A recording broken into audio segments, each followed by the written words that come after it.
मायावी स्त्री episode 3। Episode 2 में हमने प्रेमलता के रहस्य को जाना और देखा कि किस तरह सूरज की पहली किरण पड़ती के साथ ही चंद्रकला गायब हो गई और संजीव जितना चंद्रकला को समझता उतना ही उलझता जा रहा था। इस एपिसोड में उससे आगे चंद्रकला के गायब होने के बाद संजीव ने वहीं रुककर रात होने का इंतजार किया। वापस से अंधेरा हुआ, चंद्रकला नजर आई। संजीव ने उससे सबसे पहले कुछ खाने का मांगा क्योंकि उसे अब चंद्रकला पर भरोसा होने लगा था। उसने चंद्रकला से कहानी आगे बढ़ाने को कहा। चंद्रकला ने बताया कि हार नदी में फेंक के वो रोने लगी। ऋषि को उस पर दया आ गई और उसने कहा कि चंद्रकला, अब ये श्राप वापस नहीं लिया जा सकता। तुम ये बात किसी को मत बताना, नहीं तो तुम्हारी जान को खतरा हो सकता है। और परेशान मत हो, ये हार किसी को नहीं मिलेगा। उन्होंने अपनी शक्ति का इस्तेमाल करके बताया कि उस हार को नदी की सबसे पुरानी मछली ने खा लिया है। ये कह के चंद्रकला रोने लगी और कहने लगी कि ये बात सिर्फ प्रेमलता को पता थी और उसने पिताजी को बताया।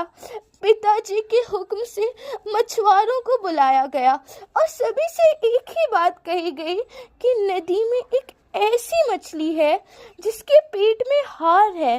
वो हार जो ला के देगा उसे 10,000 सोने की मुद्राएं दी जाएंगी। 3 दिन 3 रात तक नदी को खंगाला गया परंतु कुछ हासिल नहीं हुआ। मगर छठे दिन नदी से एक ऐसी मछली मिली जिसके बदन पे काई जमी थी। उसके पेट से सोने का हार मिला जो प्रेमलता को दिया गया। प्रेमलता ने उस हार को अपने पास रख लिया और जब हम 7 दिन के बाद अपनी माँ के साथ दूसरे राज्य से वापस आए तो प्रेमलता ने हमसे अपनी तबीयत का कुछ नहीं बताया। राज्य में शादी की तैयारियां होने लगी। खूब जोरों शोरों से महल को सजाया जाने लगा।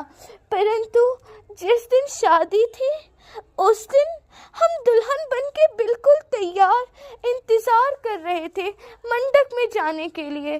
तब हम अपनी माँ के साथ अपने कक्ष में थे कि तभी प्रेमलता ने वो हार पहना और ऋषि के श्राप के मुताबिक ही हम उस अवस्था में चले गए जहाँ ना तो मृत्यु है और ना ही जीवन।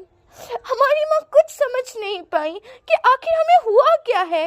उन्हें ये लगा कि हम मृत्यु में तो नहीं है परंतु हम जीवन में भी तो नहीं थे। उन्होंने हमें कक्ष के कालीन में लिटा दिया और रोते हुए हमें कक्ष के कालीन से लपेटकर एक कक्ष के किनारे में खड़ा कर दिया। और तभी प्रेमलता हमारे कक्ष में आई हमें मंडप में ले जाने के लिए। हमारी माँ ने हालात और राज्य को देखते हुए प्रेमलता को दुल्हन की तरह तैयार किया ताकि बारात खाली न जाए और राजकुमार सूर्यकांत से उसका विवाह हुआ। राज्य के लोगों के साथ उस वक्त हमारे पिताजी को भी यही लगा कि ये हम ही हैं, परंतु हम तो संजीव ने उसके आंसू पोंछते हुए उससे कहा, आगे क्या हुआ?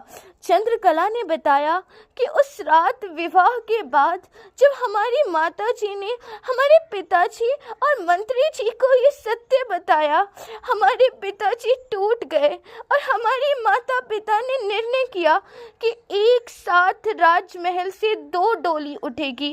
एक में तो हम थे और एक में प्रेमलता। प्रेमलता की डोली हमसे आगे थी। उसी शोर शराबे के साथ हमें भी विदा किया गया जिससे प्रेमलता को किया गया। बस फर्क सिर्फ इतना था कि उसकी डोली को तो राजमहल मिला परंतु हमारी को इस वीराने जंगल में अकेले इस घर में छोड़ दिया गया और तब से हम यहाँ पे बस इस वीराने की शोभा बन के रह गए।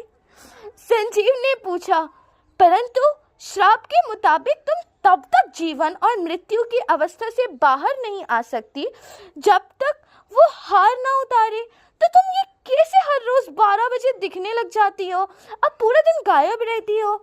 चंद्रकला ने बताया कि हमारी रक्षा के लिए हमारी माता ने हमें विदा करने से पहले ये तिलस्वी रक्षा बंधन हमारे हाथों में बांध दिया, ताकि हम स्वप्न की दुनिया में होते हुए भी पूरे दिन भर रात को यहाँ वापस आ जाते हैं।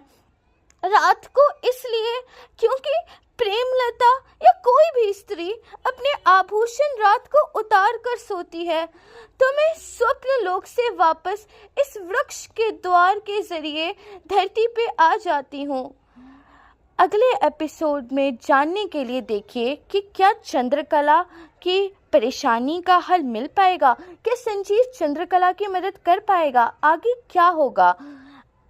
आगे देखने के लिए हमारे चैनल को सब्सक्राइब कीजिए और अगर आपको वीडियो अच्छी लगी हो तो लाइक कीजिए।